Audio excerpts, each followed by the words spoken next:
Welcome back to Our Community. Susie Thomas, joined by Rich DeRozier, who is the executive editor of the Canton Repository, Gary Brown, who has been working for 2 years on the 200th anniversary. We've got one more big event coming up, the Coup de Grace. Tell us a little bit about that. Now you're talking March about 24th. March 24th, the big concert, you mean? Yes. This wraps it all up, doesn't Yes, it? it does. And there's going to be a variety of different entertainers from the area. I don't have all their names to give you, but there's literally more than a dozen different entertainers, groups, and individuals. It's going to be a great. Who are local to this area, or who are coming back, or most both? Most are local to this area, I believe. Correct. I think there are a couple. There are a couple coming back, but everybody has ties to the area. As Gary alluded to, all kinds of music genres.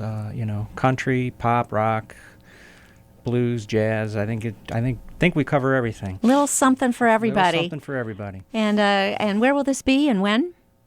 It's the Palace Theater. Palace Theater, right. The exact time eludes me, but it's going to be, like you said, the 24th. Pretty easy to go to the Palace Theater website and check out what time that will be. But March 24th is the big event. Gary, I'm sure so much planning and everything went into this. Tell us a little bit about what goes into planning a bicentennial celebration.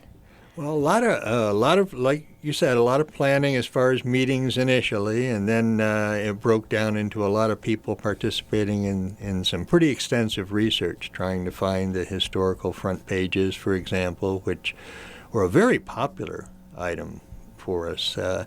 People have watched for those every day, and I think it's not only for the event that we highlight, like perhaps some military war battle or some major political event, including the McKinley years, the inaugurations, and of course the sad assassination. But also, they'll read a lot of the little items that more obscure items that get tied up in just seeing what the community was like in those days. I always enjoy the 100 years ago today and 50 years ago today. It's just always fun to see what was going on. And we're going to be tying that into this historical front page soon. That will be at the top of the page, along with a brief explanation. This is maybe for both of you. Do you find that people use the repository differently? I'm thinking of some of those iconic front pages when people would go to the repository for their national news. Now with the internet,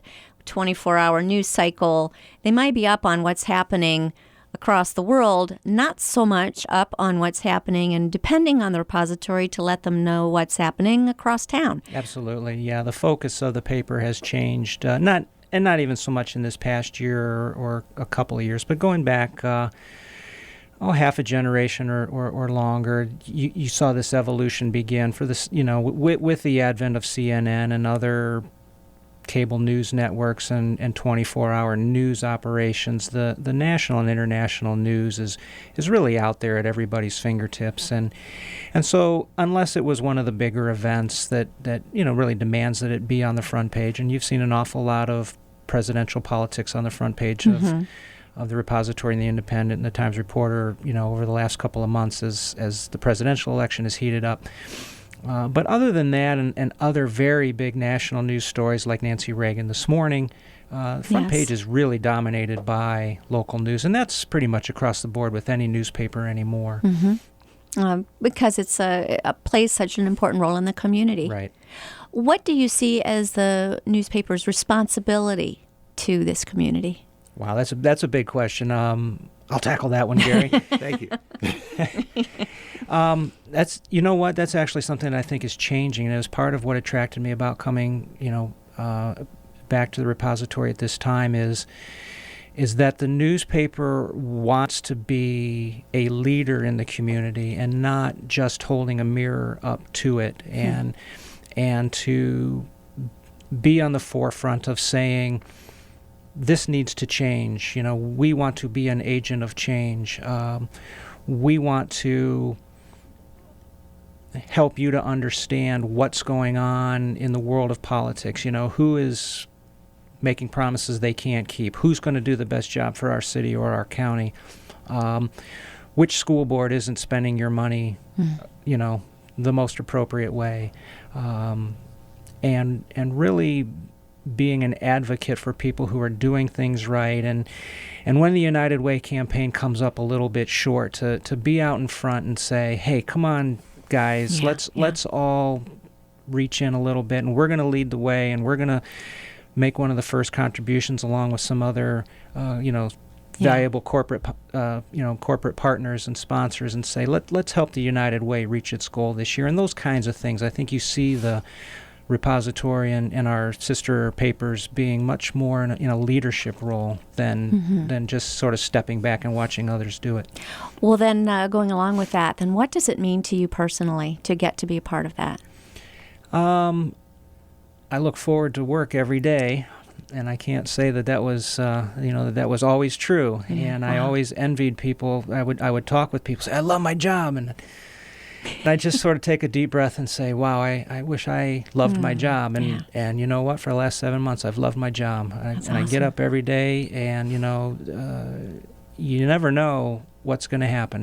That's one of the coolest things for me. I could not work on an assembly line, and watch car after car come down the assembly line and, put 3 bolts in it and drop a battery in or whatever it would be. And God bless the people who do that, because we need them. That's right. But that's not me. I want something different every day, and you can't find much better than this for never knowing for sure what's coming down the pike. Yeah, news changes every single day. Yeah. Gary, how about for you? 41 years, what has that meant to you to be able to be contributing in this way? It's interesting because I think working for a newspaper makes you feel a part of the community very quickly.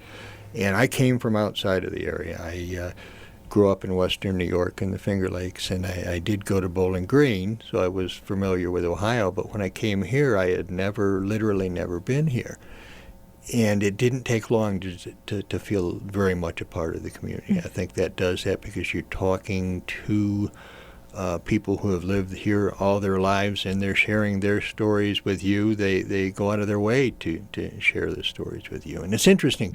We had talked earlier about reaching farther out than just the community. But in a way, it helps to start contracting that large distance back into a community where people have left here can read our paper online and still feel a part of that community. It's interesting that I think with all the different forms that we're reaching people now, that the community is still very much a part of the essence of the newspaper. How do you handle the celebrity that goes along with the celebrity that goes along with that? I'm not sure there's any celebrity, but the part about it that I enjoy the most is that after 40-some years that people feel very comfortable in coming up to you and talking to you and sharing whatever they liked about the newspaper, and every now and then something that they'd like to see in it that's not in it now, and we try and make every attempt we can to accommodate them. But it's less celebrity and more feeling like I'm part of their family when they come up to me. That's very cool.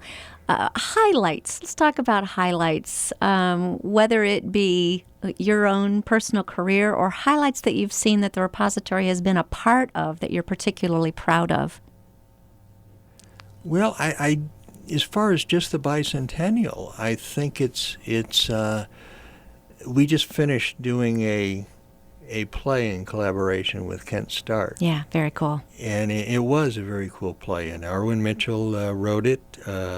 The Bicentennial Project was the name, and Brian Newberg from Kent Stark had directed it. And there were a number of people in the cast that were both students and community members. They let me walk onto the stage a couple times, and that was great fun. But it was interesting to work on a collaboration like that and see that the repository's history explored at a community level, at our paper's level, and also as part of the education of students and having it helped, the history of the paper helped them in their theater education, but also learning a history of the community that they lived in. Some of the things they said they'd never heard about before. Yeah, so it was cool. Other highlights of the celebration of the bicentennial itself that particularly you're proud of or you'll always remember? Well, the 4 sections we put out, to be able to once again continue. We'd had a ongoing history that was written for the paper for the 175th, and we were able to continue that and get a lot of the more modern history into the paper. But it's really more of less than a particular event, but more just the fact how much the community has embraced this whole bicentennial. Well, it's kind of remarkable, isn't it? I mean, can too many communities claim that they've had a one long-standing paper that's celebrating 200 years? It's one of the oldest in the country. I think somebody told me third, maybe. Wow. Continuously operated. Yeah. There's some that are older, but there's breaks in their, in their tenure. But to be continuously published for 200 years puts us in very rare company. And all in that same awesome building. Not exactly. Oh. For a long time. Okay, good. Educate me on this.